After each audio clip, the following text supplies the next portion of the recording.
Tu te donnes corps et âme pour améliorer ta technique, tu réessayes, tu prends en compte chaque point, chaque correctif qu'il te faut sur le mouvement, et pourtant, ta technique ne s'améliore pas. Dans cet épisode, je vais t'expliquer pourquoi ta technique ne s'améliore pas, malgré tous les efforts et le bon vouloir que tu mets pour pouvoir l'améliorer. Hello tout le monde, on se retrouve dans ce nouvel épisode du podcast Force Intérieure, le podcast qui parle de santé, de performance, vous le savez maintenant, avec un nouvel épisode tous les lundis pour vous aider à performer en bonne santé le plus longtemps possible. Et aujourd'hui, on va parler de technique. Parce qu'on sait à quel point la technique c'est important pour pouvoir maîtriser un mouvement et surtout pour pouvoir performer dessus sans se blesser. Mais c'est pas toujours évident de corriger sa technique quand on l'a pas apprise comme ça. Et ça peut parfois être frustrant de comprendre ce qu'il faut faire mais de pas réussir à l'appliquer. Donc je vais vous expliquer tout ça dans cet épisode et vous comprendrez pourquoi vous avez des difficultés, mais surtout comment les corriger. Avant qu'on rentre dans le vif du sujet, vous le savez, prenez 2 petites minutes pour pouvoir liker cet épisode, me laisser un petit commentaire au fil de l'épisode sur des choses qui vous amènent à réagir. Ça m'aidera énormément au référencement et à apporter plus de visibilité à ce podcast qui, je suis sûre, pourrait aider encore plein d'autres athlètes. Ce qui est bien avec le sujet de cet épisode, c'est que même sans le vouloir, ça va suivre un petit peu les épisodes précédents. Puisque je vous ai fait un gros épisode où on parlait vraiment du système nerveux, de comment il fonctionne. C'était dans l'épisode force vs muscle. Et dans cet épisode, vous avez pu mieux comprendre comment fonctionnait le système nerveux. Je vous ai aussi parlé un peu de l'aspect récupération, de l'aspect apprentissage moteur dans le podcast sur la récupération. Et vous allez voir que si vous avez écouté ces 2 épisodes, ça va vous aider à comprendre encore plus ce que je vais vous expliquer ici. Donc si c'est pas le cas, vous pouvez écouter cet épisode, mais je vous inviterai à écouter les 2 autres également, ça vous permettra d'un petit peu mieux comprendre. Quand on parle de technique, on a souvent tendance à croire que il faut comprendre, connaître la bonne technique pour pouvoir l'appliquer. C'est-à-dire trouver un petit peu la technique miracle, ce qui marche bien, et une fois qu'on a compris ce qui marchait, on a compris ce qu'il fallait faire, c'est bon, on l'a acquise. Sauf qu'en réalité, ça marche pas comme ça. Et ce serait bien que ça marche comme ça, mais c'est pas suffisant. Parce que pouvoir appliquer une bonne technique, ça va dépendre de plein de choses. Ça va dépendre de l'apprentissage moteur, parce que vous pouvez avoir l'apprentissage, si vous voulez, cérébral, c'est-à-dire savoir quelle est la bonne technique, mais pas savoir le faire avec votre corps. Il faut aussi de la coordination musculaire et intermusculaire, coordonner vos fibres musculaires d'un même muscle et de différents muscles, pour pouvoir justement tendre vers cette technique que vous avez apprise. Et enfin, il faut parvenir à l'automatiser via le système nerveux central. Parce qu'on y reviendra dans cet épisode, mais le but d'acquérir d'une technique, c'est de ne plus avoir à y penser. C'est que ce soit automatique. Et si vous avez un petit peu du mal à comprendre ces principes-là, on a tous vécu ça au moins une fois dans notre vie, c'est sur l'apprentissage de la marche. L'apprentissage de la marche, bon, vous en souvenez peut-être pas, probablement pas, moi personnellement non plus, mais en tout cas, si on se remémore un petit peu, vous voyez les gens marcher autour de vous, donc vous comprenez qu'il faut mettre un pas devant l'autre pour marcher, qu'il faut tenir gainé, enfin, même si vous le conscientisez pas à ce moment-là exactement, vous comprenez comment il faut faire et pour autant, vous vous levez et vous n'arrivez pas à tenir debout. Pourquoi ? Parce que même si vous avez compris la technique, vous n'avez pas tous les éléments que je viens de citer, toute la coordination, tout l'apprentissage moteur, toute l'automatisation pour pouvoir l'appliquer vous-même. Donc, comment ça se passe pour apprendre à marcher ? Ça va être des essais-erreurs. Je monte, j'essaye, je n'y arrive pas. J'essaye d'imiter, j'y arrive pas, j'y arrive un peu mieux, j'y arrive pas. Et petit à petit, je commence à comprendre, mais c'est pas pour autant que c'est automatisé. Je dois me concentrer, je peux pas forcément marcher si on me parle autour de moi, si on me distrait, etc. Et plus ça va, plus après ça s'automatise, et à l'heure d'aujourd'hui, vous marchez, vous vous posez même plus la question, et vous êtes capable de faire une multitude de choses en même temps, sans vous dire « purée, je vais perdre le fil ». Alors que, peut-être que vous l'avez expérimenté dans vos entraînements, sur vos mouvements, c'est peut-être pas la même chose. Il y a peut-être des moments où quand vous apprenez un mouvement, j'ai envie de parler des mouvements de street, mais je trouve que c'est pas tellement le plus parlant. Ça peut être le cas un peu avec l'apprentissage des muscle-up, mais si on prend d'autres sports pour une fois, pour illustrer avec d'autres sports, peut-être qu'il y a des sportifs d'autres sports qui m'écoutent, si je prends l'exemple par exemple du handstand, donc la marche sur les mains, je trouve que c'est assez représentatif par rapport à ce que je viens de vous parler à la marche sur les pieds, parce que c'est un mouvement qui, quand vous l'apprenez, vous êtes obligé de vous concentrer, vous êtes obligé de vous dire, tiens, je pose mes mains comme ça, je regarde là, tac, et une fois que vous le maîtrisez, vous pouvez le faire, mais vous pouvez pas non plus le faire si on vous parle autour, si on vous demande autre chose, etc. Et plus vous allez le répéter, plus vous allez y arriver. Mais c'est pour vraiment vous illustrer ce truc de la différence entre je connais la technique, j'arrive à le faire, et je l'automatise. Donc j'espère que c'est un petit peu plus clair avec tous ces exemples.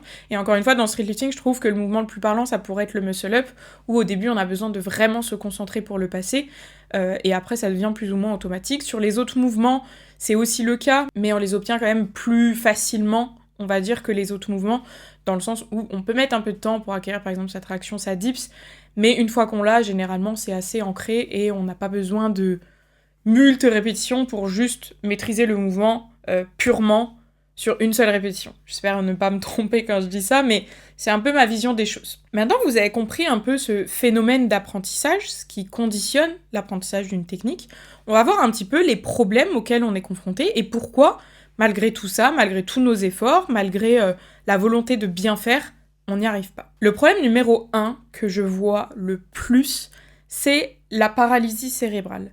C'est penser à tout en même temps. Vous pensez à vos coudes, vos épaules, votre gainage, vos jambes, le placement, le regard, tout ça en même temps, et en fait ça vient parasiter votre cerveau, c'est ce qu'on appelle un peu l'overthinking, c'est une surcharge de pensée, qui fait que ça va paralyser le mouvement en lui-même et ne pas le rendre fluide, difficulté à tout gérer en même temps, parce qu'on n'est pas des fucking robots qu'on programme, hein.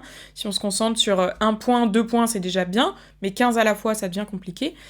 Et on va du coup diminuer cette capacité à pouvoir fluidifier le mouvement et l'automatiser. Ce qu'il faut comprendre, c'est que quand vous travaillez un mouvement, 1, voire 2 points maximum, c'est l'attention que vous devez mettre. Si vous avez plus de points que ces 2 points-là, voire 1 en vrai, c'est bien, quand on peut se concentrer sur 1, vous allez forcément être parasité, parce que vous ne pourrez pas penser à tout, et une erreur que je vois beaucoup, et que je répète parfois à mes athlètes, c'est qu'ils sont tellement concentrés sur l'aspect technique, sur tous les points là, que j'ai énumérés sur leur mouvement, qu'ils oublient l'essentiel, c'est-à-dire pousser ou tirer. Et ça, je peux vous en parler parce que j'y ai été confrontée, et honnêtement, je le suis encore parfois, parce que je suis quelqu'un qui réfléchit énormément, et si vous êtes un peu comme moi, bah ça aide pas du coup, on a envie de un peu tout conscientiser, etc.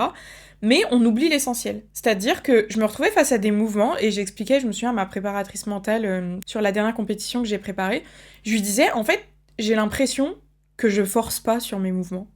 Et elle me regardait comme ça avec des grands yeux, ma belle, tu squattes 160 kilos, tu me dis que tu forces pas sur ton mouvement. Et je vous jure que c'est vraiment le sentiment que j'avais. C'était en mode, je me concentrais tellement sur les aspects techniques que j'avais l'impression que j'oubliais ce truc de devoir forcer sur le mouvement.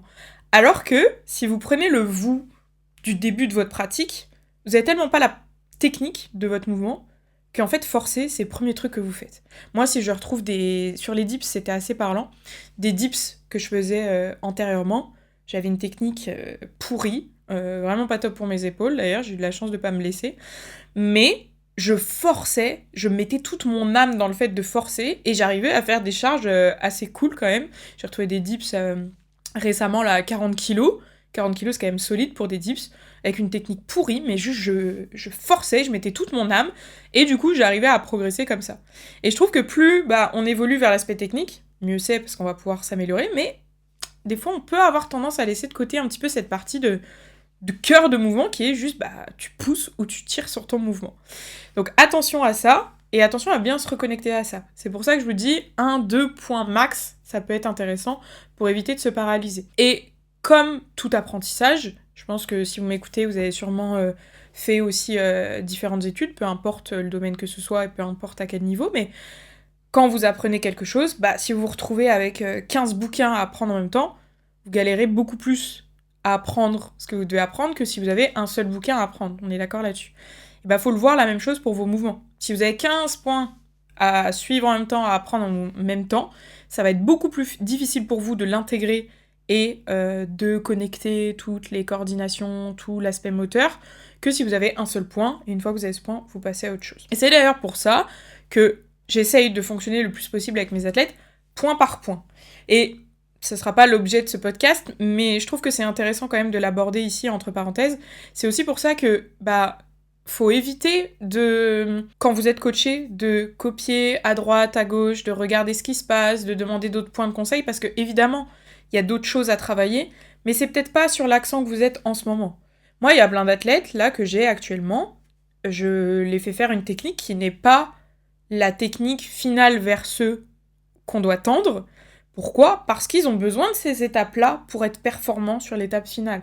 Si on saute tout ça, on va avoir beaucoup plus de mal à ancrer sa technique, à pouvoir être performant. Enfin, il y a vraiment des étapes à respecter, et ça, je voulais prendre le temps de faire cette petite parenthèse, parce que c'est vrai qu'on veut toujours tout avoir vite, rapidement, mais on oublie que si on essaye de sauter des étapes, bah on va forcément être freiné à un moment donné et devoir revenir en arrière.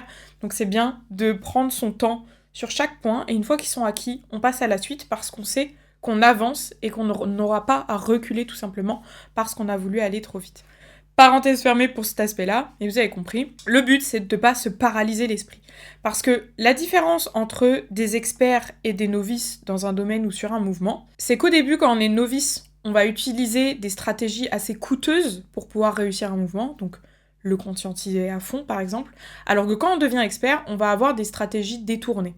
Donc ça peut aller aussi avec la prépa mentale, mais si je prends... alors, j'ai pas la prétention de dire que je suis experte dans les mouvements, mais on va dire qu'il y a des mouvements que je maîtrise assez bien, j'ai encore à progresser là-dessus, évidemment, mais on va dire que par rapport au début, je peux me qualifier d'experte par rapport à la moi du début, on va dire ça comme ça.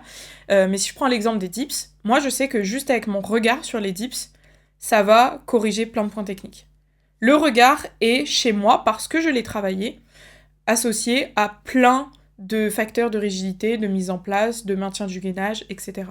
Et c'est pas dit que si toi, demain, tu fais le même regard que moi sur tes dips, ça fasse la même chose. Pourquoi ? Parce que ça, c'est quelque chose que j'ai travaillé. Mais c'est pour vous expliquer que, là où, quand je débutais, si je voulais avoir la même forme de dips qu'aujourd'hui, je devais penser à mes jambes, penser à mon regard, penser à ma protraction, à mon abaissement scapulaire, à ma rotation externe, à tout ça.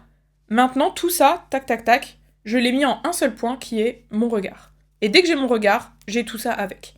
Et ça s'apprend au fur et à mesure, et c'est en ça que je vous dis que c'est important de respecter les étapes, parce que c'est pas d'un coup, on met tout ça dans un seul point, non, ce serait trop simple comme ça, mais c'est petit à petit, et c'est comme ça que, aujourd'hui, hop, je sais que quand j'ai le regard qui dévie, par contre, ça merde, j'ai déjà loupé des lifts à cause de ça, mais quand il reste en place, tout ça, généralement, reste en place. Le problème numéro 2, que je peux voir, c'est l'absence de variabilité. Encore une fois, quand on apprend un mouvement, on a besoin au début de se mettre dans le même contexte pour pouvoir progresser sur ce mouvement. Parce qu'on a nos repères, on a la connaissance, on a tout un système qui fait que dans cette condition-là, on sait performer. Si je reprends mon exemple des dips, par exemple, je sais que sur ma station, dans ma salle, le regard ici, je me positionne comme ça, je suis performante. On peut même rajouter à ça des certaines variabilités, donc on sait que par exemple sur un dips classique, tac tac tac, j'ai mes repères, je sais. Par contre demain, et je vous parle de ça parce que je le vis en ce moment, on me met sur une autre station de dips, différente, positionnée autrement dans la salle, et on me fait faire, je sais pas, une variante différente avec un élastique, etc. Plus compliqué de transférer. Pourquoi ? Parce que on a appris à être performant, à avoir une technique précise dans un contexte précis.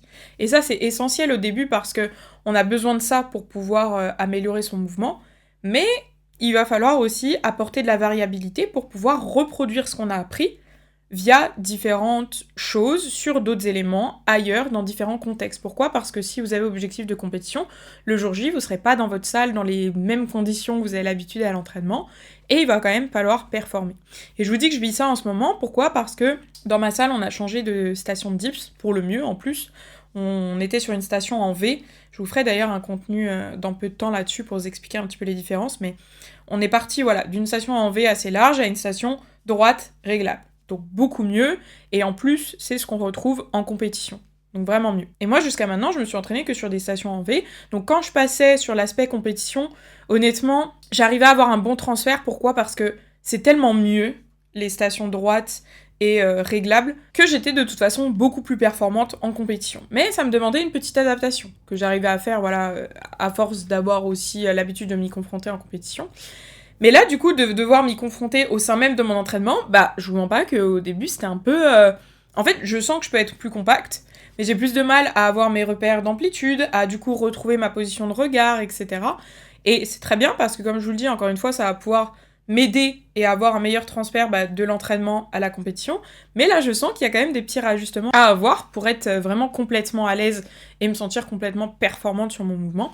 Et bah vous, c'est la même chose. Et même si vous changez pas de station, c'est valable aussi sur la variabilité du mouvement. Comme je vous le disais, si vous êtes habitué, je sais pas, à faire que des dips tempo, bah le jour où vous enlevez le tempo, bah c'est beaucoup plus difficile parce que vous devez gérer une composante de vitesse et peut-être que ça va vous perdre vos repères, perdre certaines choses. C'est pareil aussi avec le matériel. Si vous avez l'habitude de vous entraîner, je sais pas, sans coudière, mettre des coudières, c'est génial, hein, mettre des coudières, on a l'impression, on se sent super fort d'un coup et tout, et c'est vrai, mais ça change aussi un peu la mécanique de mouvement. Donc quand on arrive vers des charges très proches de notre 1RM, ça peut être perturbant et il faut avoir appris à s'entraîner avec pour pouvoir vraiment les maîtriser. Et c'est valable, voilà, sur plein de facteurs comme ça. Donc la notion de variabilité, elle est hyper importante aussi, et c'est pour ça que c'est important dans son entraînement d'avoir différentes variantes du mouvement pour être sûr que les points techniques qu'on pense avoir maîtrisés sur une certaine façon de faire soient reproductibles si on apporte un petit peu de variation dans la pratique. Le problème numéro 3, ce sont les feedbacks qui sont mal utilisés. Dans le monde d'aujourd'hui, on se filme beaucoup, que ce soit pour les réseaux sociaux ou que ce soit pour avoir un feedback par rapport au coach. Et ça, c'est très bien, parce que quand on est suivi à distance, on a besoin de ça pour pouvoir avoir un feedback. Mais ce qui est moins bien, c'est de suranalyser ces vidéos. Et ça, pareil, je vous en parle beaucoup en connaissance de cause, parce que, étant moi-même coach, étant sur les réseaux et du coup postant mes vidéos, c'est-à-dire que ma vidéo de mon mouvement, je me la bouffe plein de fois avant de la laisser de côté, parce que je fais le montage, je poste, en général je la regarde quand même pour voir un petit peu ce qui a été, pas été, je l'envoie à ma coach, et comme je vous le disais, étant coach, bah, je réanalyse, et ça c'est pas forcément bon. Pourquoi ? Parce que trop de feedback tue le feedback. Pourquoi ? Parce que comme je vous l'ai expliqué précédemment, peut-être qu'à un moment donné, je vais prendre mon exemple pour vous illustrer, ma coach, elle essaie de me faire travailler un point, et moi, j'en vois d'autres, donc en fait, si je me dis « Ah purée, il y a ça aussi à penser », bah ça fait que la séance d'après, je me retrouve avec plein de points à gérer en même temps, et je vous ai expliqué, c'est pas forcément bon. Il y a aussi cette notion de pas forcément être objectif avec soi-même, donc de voir des choses supplémentaires, de chipoter, de pas voir sa notion de progression, qui peut entacher, et il y a aussi ce truc de, bah, à force de se voir faire, on limite aussi l'apprentissage. Pourquoi ? Parce que quand on se filme, et qu'on voit une erreur technique, mettons, je sais pas, je me filme, on va changer de mouvement un peu, je me filme sur mes tractions. Je vois que mon menton, pas bon, à la limite. Série d'après, je me dis, bon bah, va falloir que je monte plus haut. Et on peut se dire, c'est positif, et c'est positif. Sauf que, ça veut dire que je l'ai vu avec un regard externe. C'est-à-dire que moi, quand j'ai fait ma traction, par exemple, je me suis pas rendu compte que le menton était pas assez haut, je l'ai vu une fois après sur le feedback. Donc ça veut dire que l'apprentissage moteur, il est encore dépendant d'un facteur externe. J'espère que vous comprenez ce que je veux dire. Alors que le but, pour maîtriser un mouvement, c'est qu'on n'ait pas besoin de facteurs externes. C'est que moi-même, en tirant ma traction, je sois capable de dire, là je sais que le menton, il était bon, et j'ai pas besoin de feedback pour vérifier. Et là, je vous parle du menton, en vrai, c'est un point technique qui normalement est assez simple à maîtriser soi-même, parce que bon, c'est un peu la base de notre mouvement. Mais si on prend un point technique un petit peu plus difficile à évaluer soi-même, ça peut être par exemple, sur ma traction, est-ce que j'ai fléchi les genoux ? J'ai tiré tellement fort pour aller en haut, tac, je suis contente. Est-ce que je suis capable de dire si mes genoux sont restés tendus ou se sont fléchis ? Et ça déjà, c'est plus difficile à le faire sans feedback visuel. Donc c'est pour ça que, ok, pour se filmer, bien pour analyser ses mouvements, mais il faut pas tomber dans le trop, et surtout, tac, là je travaille le menton, là il y a les jambes aussi, là il y a mon gainage, là faut que je contracte les fessiers, etc. Et tomber encore une fois dans l'overthinking. Donc moi ce que je pourrais vous conseiller sur ce point-là, c'est que si vous êtes coaché, vous vous filmez et vous ne regardez pas vos vidéos. Vous filmez, vous envoyez ça à votre coach, et c'est votre coach qui de toute façon sait comment votre programmation est agencée, sait sur quoi vous travaillez en ce moment, et qui vous dira le point intéressant à regarder. Vous envoyez votre vidéo, vous en occupez pas. Parce que si vous prenez un coach, c'est aussi pour se décharger mentalement, donc c'est dommage de faire le boulot de quelqu'un que vous payez pour faire ce boulot.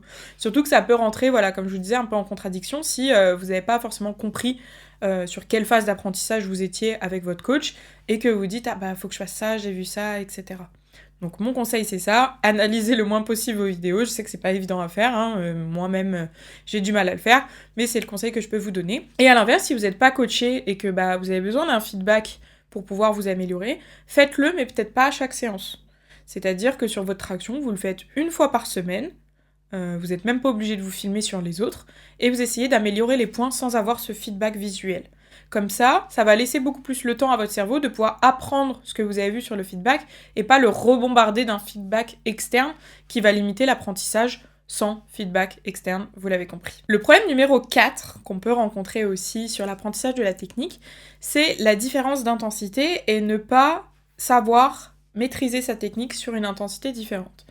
Ce qu'il faut comprendre, c'est que quand vous êtes sur une intensité assez basse, on va pas avoir le même recrutement, la même force déployée par vos structures pour pouvoir maîtriser la technique que sur une intensité plus importante. Dans le sens où, sur une charge légère, votre corps, il peut se mettre un peu en mode économie. Il va réussir à maîtriser la technique en libérant que 40% de ses capacités, par exemple.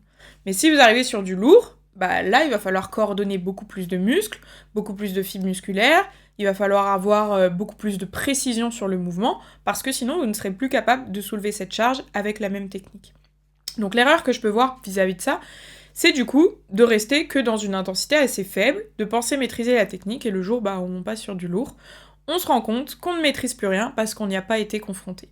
Donc c'est très important, au sein de votre programmation, d'avoir des moments d'évolution et d'évolution d'intensité sur tous vos mouvements pour pouvoir vous confronter sur du plus lourd et voir si ce que vous pensez maîtriser sur du léger, c'est aussi acquis sur du lourd. Dans tous les cas, si vous n'y êtes pas confronté, il y a peu de chance, mais c'est pour ça qu'il faut s'y exposer de plus en plus pour pouvoir mieux faire le transfert. Parce que si on reste que sur du léger en se disant « c'est bon, la technique est maîtrisée », le jour où on va devoir charger un petit peu, ça va être compliqué de voir que on n'y arrive pas. Et on n'y arrive pas pourquoi ?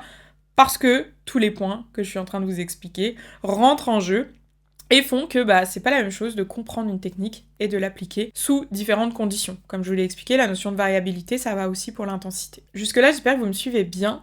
Et en vrai, je trouve que cet épisode est ultra intéressant, donc dites-moi ce que vous en pensez. Mais je trouve que ça aborde vraiment des points pour lesquels on ne pense pas ou on n'en parle pas assez et qui peuvent vraiment freiner une progression. Donc je suis très contente de vous partager cet épisode avec vous et on a encore plein de points à aborder qui sont tout aussi intéressants. Mais voilà, j'espère que vous vous rendez compte à chaque fois la richesse que vous pouvez trouver dans ces podcasts. N'hésitez pas d'ailleurs à prendre des notes ou à y revenir quand vous sentez que vous en avez besoin dans votre pratique, que ce soit cet épisode ou un autre, parce que je sens qu'il peut vraiment vous aider et correspondre à différentes phases de votre progression et de votre évolution dans votre discipline. Le problème numéro 5 que je voulais aborder avec vous, c'est pile en lien avec mon métier de kinésithérapeute, c'est la douleur. Ce qu'il faut savoir sur la douleur, c'est qu'elle modifie le mouvement. Elle modifie le mouvement parce que déjà quand on a une douleur, on a une inhibition des sensations et forcément le corps va avoir beaucoup plus de mal à pouvoir coordonner tout ce qui est pattern moteur, coordination intermusculaire comme je vous l'ai dit, et automatisation du système nerveux central. Il a déjà du mal à faire ça parce que il est perturbé par le message de la douleur. Deuxième point, c'est qu'on va avoir des inhibitions protectrices. C'est-à-dire que, je sais pas, si vous avez une douleur sur le deltoïde antérieur, par exemple, même de façon inconsciente, votre corps va essayer d'inhiber le recrutement de ce deltoïde antérieur pour éviter de faire souffrir la structure, et il va engendrer des compensations qui vont faire que on va s'éloigner de la technique de performance, et on va pouvoir être moins fort ou moins stable techniquement. Et ça, c'est valable pour une douleur réelle actuelle. J'ai mal à mon deltoïde antérieur, actuellement, par exemple, quand je vais faire mes dips, mon épaule va se placer de sorte à éviter le recrutement de celui-ci pour pouvoir le protéger. Donc je vais me retrouver avec des adaptations. Mon dips va être plus différent que d'habitude. Je vais recruter un petit peu plus mes triceps, je vais essayer de me redresser un peu plus, mais je vais venir surcharger d'autres structures, etc. Mais ça peut être aussi pour une douleur antérieure, parce que le cerveau apprend la douleur. Si vous voulez, quand vous avez une douleur, ça laisse une trace à votre cerveau, surtout si vous avez jamais travaillé dessus. Ce qui fait que, admettons, je sais pas, il y a quelques mois, je me suis blessée au dos. Sur mon squat, mon cerveau va toujours avoir tendance à se dire « Attention, on recrute pas trop le dos, donc on va mettre ça comme compensation pour éviter d'apporter des contraintes dessus. » Alors qu'en réalité, à l'heure actuelle, il serait totalement capable. Donc là encore, on comprend bien l'intervention du système nerveux central.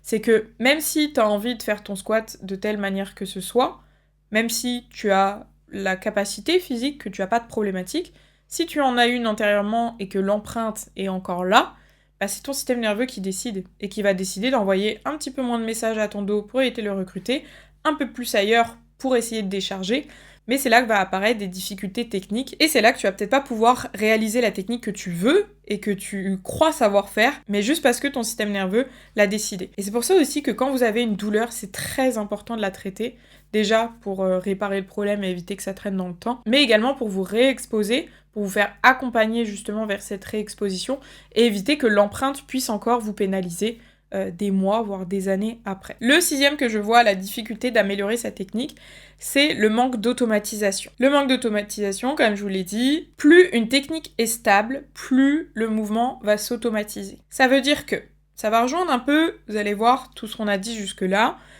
Si vous essayez en permanence de corriger votre technique sur ce point-là, un peu comme ça, un peu moins comme ça, etc., votre cerveau, il sait plus quoi apprendre. Vous modifiez à chaque séance. Donc, qu'est-ce qu'il va apprendre pour automatiser ? Il ne sait pas et donc il ne fait pas. C'est pour ça que pour avoir de l'automatisation, c'est important d'avoir une répétabilité. Une répétabilité dans la technique que vous appliquez, dans le focus que vous mettez, pour pouvoir ancrer. Et c'est en ça, encore une fois, que c'est hyper important de ne pas se tuer le mouvement avec 46 feedbacks et vouloir tout changer en même temps, parce que votre cerveau, il va pas apprendre. Il va dire... C'est comme vous, quand vous étiez à l'école, que vous voyez cette montagne de livres à apprendre, encore une fois, vous dites, en fait, flemme. En fait, flemme. Alors que si vous aviez eu qu'un bouquin, puis la semaine d'après qu'un autre bouquin, ça aurait été beaucoup plus simple pour vous et beaucoup plus facile de vous dire « Ok, je m'y mets, j'apprends ». Votre cerveau, c'est pareil. C'est un peu une feignasse. Quand il y a trop de choses à faire, il a plus envie.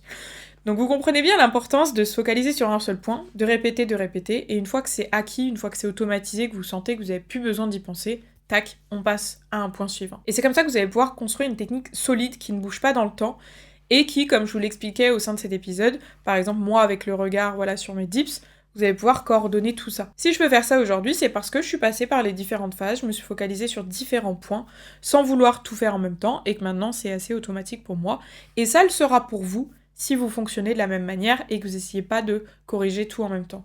Et ça, en vrai, je comprends que ce soit difficile, parce que quand, encore une fois, on voit les réseaux, etc., on voit lui, il fait comme ça, on se dit putain, mais lui, il est trop fort sur ses dips, il fait comme ça, je devrais faire comme ça.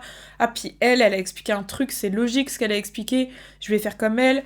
Ah, puis lui, j'ai vu qu'il avait fait comme ça, c'est un athlète que j'admire, j'ai envie de faire comme ça, et en fait, on se fait beaucoup parasite. C'est pour ça que c'est hyper important que vous puissiez être accompagné pour pouvoir progresser, et accompagné en quelqu'un de confiance, comme ça, vous lui remettez toute la responsabilité, encore une fois. Vous en occupez pas, et c'est lui qui va vous apporter les clés point par point pour vous permettre d'apprendre la technique et de pouvoir l'automatiser. Donc ce que vous devez retenir un petit peu de cet épisode, c'est que l'apprentissage de technique, c'est pas juste une checklist qu'on coche et on dit ça je fais, ça c'est bon, ça je me focus là-dessus, ça je fais ci, ça je fais ça. Non, faut vraiment évoluer point par point, essayer de maîtriser déjà une chose avant de passer à une autre, de la maîtriser dans toutes les conditions possibles, comme je vous le disais, si on change de session de dips, si on change d'environnement, si on ajoute une variation à l'exercice, et c'est aussi pour ça que c'est intéressant de temps en temps de travailler avec des variations, c'est que, je sais pas, sur votre tirage, vous savez gainer, est-ce que si je vous rajoute un élastique sur vous, le gainage il est pareil, est-ce que si je vais vous faire des pauses au milieu du mouvement, vous arrivez à gainer pareil, etc. Et il y a un peu cet adage que j'aime bien qui dit « qui peut le plus peut le moins », ça veut dire que si vous savez conserver votre gainage sur votre traction, que je vous mette des élastiques, des chaînes, 50 000 variations, j'allais dire des sauts milieu de traction, mais je m'enflamme un petit peu, des pauses à droite et à gauche, ça veut dire que quand vous allez revenir à une traction classique, ce sera facile pour vous. Parce qu'en fait, vous conservez votre gainage malgré toutes les variations, toutes les problématiques qu'il y a eu de rajouter. Donc, quand vous revenez à la traction de base, c'est facile pour vous parce qu'il y a moins de choses à penser et que c'est plus automatique. Attention toutefois, quand je vous dis ça, le but c'est pas de mettre 50 000 variations partout, histoire de dire je fais des trucs un petit peu fun, etc. C'est de penser des variations intelligemment, hein. Moi, chaque variation que je mets à mes athlètes ou que moi je me retrouve à faire, c'est pour travailler un point précis justement. Mais c'est vrai que la variation, c'est aussi un moyen de pouvoir travailler un point technique sans avoir le focus. C'est-à-dire que quand on met un exercice de variation à nos athlètes, on sait pourquoi on le met. C'est pour travailler un point technique et pour autant, je vais pas forcément dire à mon athlète, tiens, je t'ai mis cette variation-là, comme ça va te corriger ça. Pourquoi ? Parce que j'ai pas envie qu'il ait le focus dessus.